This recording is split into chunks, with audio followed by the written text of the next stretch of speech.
मर क्यों नहीं जाते तुम? तो थोड़ी मरूंगा, तो साथ लेके मरूंगा। अरे तुमसे मेरा कोई वास्ता पड़ेगा तब ना। वास्ता? तुम्हारे सर पे सवार होने वाला हूँ मैं, सुबह शाम। तुम्हारी सुबह मुझे देख के होगी, मुझे देख के सोया करोगी तुम। अंधी ना हो जाओ इतनी बुरी सुबह और शामें देखने से पहले। तो जानो पास्ता। अम्मा, ये लड़का हरगिज़ इस घर में नहीं रह सकता। हेलो हेलो मिस्टर, खबरदार से अपना सामान नीचे उतारो। वापस रखो सामान अपनी वैन और सुजुकी में और जाओ यहाँ से। आप भी वापस रखिए अपना सामान। क्या हो रहा है इस घर में? बाकायदा एग्रीमेंट हुआ है हमारा अगले 10 से 15 सालों का। शम्मो खराब आपने बताया नहीं? जहन्नुम में गया आपका।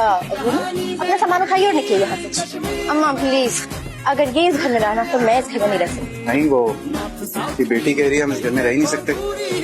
तो मुझे मालूम नहीं था कि आप लोग एक दूसरे को पहले से जानते। तुम्हें मैं देख लूंगी। ये जो आज अलग डिफरेंट सी शख्सियत है ना तुमने आज पोर्ट्रेट की है, दैट्स नॉट फेयर। ओके, बाद में। कब इस मसीह को मेरी माँ के हवाले कर दिया। तो जाओ ना, जाके ताजमहल ले लो। तो मरोगी ना, बनवा दूंगा। तुम क्यों बनाओगे मेरा ताजमहल? तुमसे तो मैं झोपड़ी ना बनवाऊं अपने लिए।